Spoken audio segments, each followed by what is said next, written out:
Hello friends, રસોઈની દુનિયામાં આપનું સ્વાગત છે।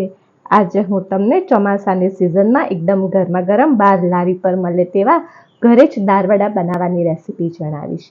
જો તમને આ વિડીયો ગમે તો લાઈક, શેર અને સબસ્ક્રાઈબ જરૂરથી કરજો અને તમારા ફ્રેન્ડ્સ અને રિલેટિવ્સમાં જરૂરથી શેર કરજો।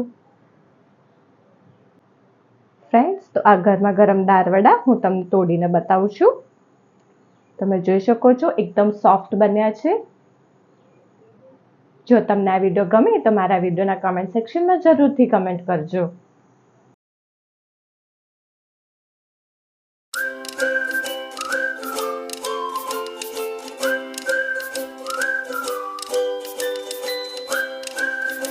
ફ્રેન્ડ્સ, બહાર લારીમાં મળે તેવા દાળવડા બનાવવા માટે થઈને 1 કપ મગની ફોતરાવાળી દાળને 2 થી 3 વખત પાણીથી ધોઈને 4 થી 5 કલાક માટે થઈને પાણીમાં પલાળવાની રહેશે। ફ્રેન્ડ્સ, હવે આપણે આ જે ફોતરા જે દેખાય છે તે કાઢવાના રહેશે।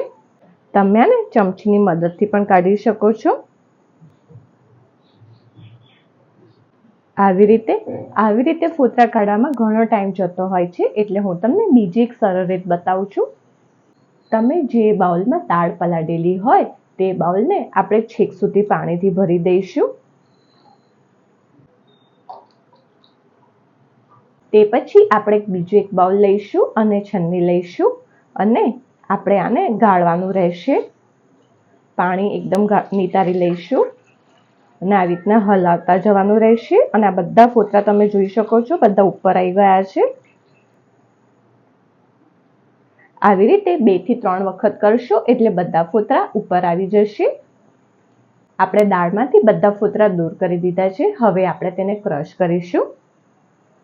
એક મિક્સી જાર લઈશું। હવે આપણે આ દાળને પાણી નિતારીને એડ કરીશું।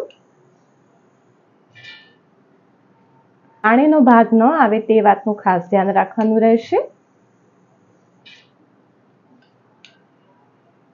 આવી રીતના એકદમ પાણી નિતારીને દાળને આપણે મિક્સી જારમાં એડ કરીશું। હવે આપણે આ દાળને અધકચરી ક્રશ કરવાની રહેશે। આ દાળને આપણે આવી રીતની અધકચરી ક્રશ કરવાની રહેશે। હવે આપણે તેને એક બાઉલમાં કાઢી લઈશું। હવે આપણે આને બાઉલમાં કાઢી લઈશું।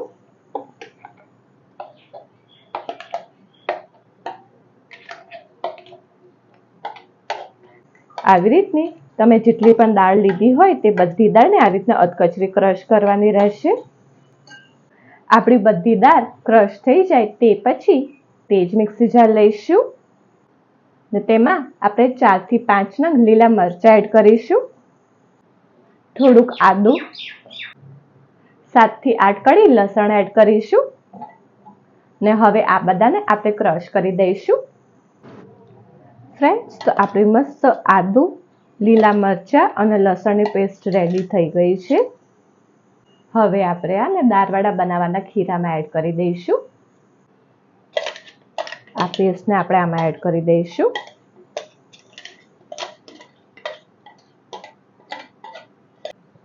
તે પછી સ્વાદ અનુસાર મીઠું એડ કરીશું। 1/4 ચમચી હિંગ એડ કરીશું। અડધી ચમચી જીરું એડ કરીશું। અડધી ચમચી કાળા મરીનો ભૂકો એડ કરીશું।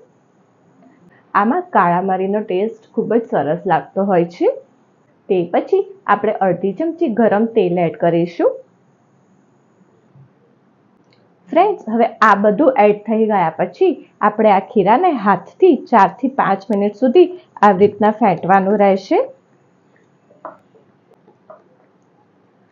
તમે આ ખીરાને જેટલું તમે ફેંટશો એટલા જ તમારા દાળવડા એકદમ પોચા બનશે। એક જ ડિરેક્શનમાં આને સતત ફેંટતા રહેવાનું રહેશે। ખાવાનો સોડા એડ કર્યા વગર જ તમે આ દાળવડા બનાવશો તો તમારા દાળવડા એકદમ બહાર લારી જેવા એકદમ પોચા બનશે। તમે જેમ જેમ આ ખીરાને ફેંટતા જશો તેમ તેમ આ ખીરાનો કલર ચેન્જ થશે અને થોડુંક ઢીલું થતું જશે। તમે જોઈ શકો છો પહેલા આપણે જ્યારે બધું ક્રશ કર્યું હતું તે વખતનું ખીરું અને અત્યારે આ ફેંટ્યા પછીનું ખીરું બંને અલગ અલગ છે। તમે આ જ્યારે દાળવડાનું ખીરું બનાવો ત્યારે તમને જો આઈડિયા ન આવે કે તમારું ખીરું પરફેક્ટ બન્યું છે કે નહીં તે કેવી રીતે ખબર પડશે, તો આ ખીરાને આવી રીતના હાથમાં લેવાનું રહેશે અને આમ કરીને પાડશો એટલે તરત તે નીચે પડી જશે. જો આવું થાય તો સમજવું કે તમારું ખીરું એકદમ પરફેક્ટ બન્યું છે. હવે આપણા દાળવડાને તેલમાં તળીશું. ફ્રેન્ડ્સ, તો ચલો હવે આપણે ગરમા ગરમ દાળવડા બનાવીએ. ફ્રેન્ડ્સ, આપણે એક કઢાઈમાં તેલ મૂકીશું. તેલને ગરમ કરવા દઈશું. તેલ ગરમ થઈ જાય તે પછી આપણે ગેસને ધીમો કરી દઈશું અને આ ખીરાને આપણે હાથમાં આવી રીતના લઈશું. આવી રીતના અને તેને આવું કરીશું.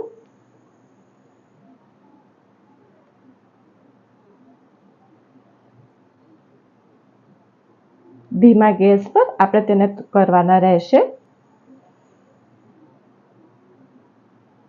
હવે લો ટુ મીડિયમ ફ્લેમ ઉપર આ દાળવડાને આપણે બંને બાજુ તળીશું.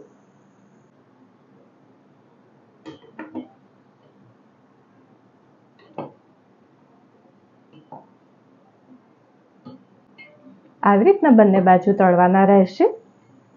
ફ્રેન્ડ્સ, આપણા દાળવડા મસ્ત તળાઈ ગયા છે. તમે જોઈ શકો છો. આવી રીતના લાઇટ બ્રાઉન કલરના થોડાક થાય ત્યાં સુધી તેને તળવાના રહેશે. ને હવે આપણે તેલ નિતારીને તેને કાઢી લઈશું. હવે તેને એક પ્લેટમાં મૂકી દઈશું.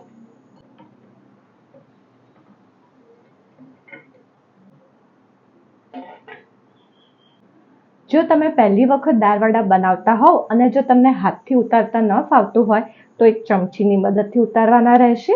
આવી રીતના ચમચીમાં ખીરું લેવાનું રહેશે અને તેને આવી રીતના મૂકવાનું રહેશે.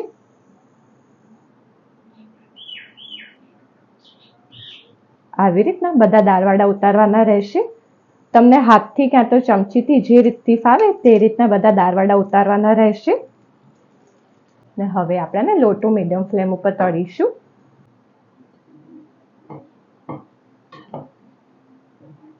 ચોમાસાની સિઝનમાં વરસાદ પડતો હોય ત્યારે ગરમા ગરમ દાળવડા જોડે ગરમા ગરમ ચા પીવાની મજા જ કંઈક અલગ હોય છે.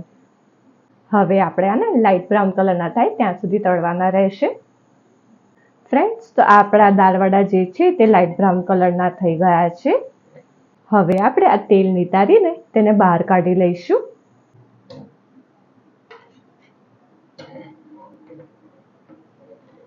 આવી જ રીતના બીજા બધા દાળવડા તળવાના રહેશે. ફ્રેન્ડ્સ, તો આપણા ગરમા ગરમ એકદમ પોચા અને એકદમ ટેસ્ટી દાળવડાની જોડે ગરમા ગરમ ચા, લીલા મરચા અને ડુંગળી રેડી છે. આ રેસીપીથી તમે દાળવડા જો તમે ઘરે બનાવશો તો બહાર લારી કરતાં પણ એકદમ પોચા અને એકદમ ટેસ્ટી બનશે. ફ્રેન્ડ્સ, તો આ ગરમા ગરમ દાળવડા હું તમને તોડીને બતાવું છું. તમે જોઈ શકો છો એકદમ સોફ્ટ બન્યા છે. જો તમને આ વિડીયો ગમે તો મારા વિડીયોના કમેન્ટ સેક્શનમાં જરૂરથી કમેન્ટ કરજો. ફ્રેન્ડ્સ, જો તમને આ વિડીયો પસંદ આવ્યો હોય તો સબસ્ક્રાઇબની જોડે બેલ આઇકોન ઉપર ઓલ બટન દબાવજો જેથી મારા બધા નવા વિડીયો તમને મળતા રહે.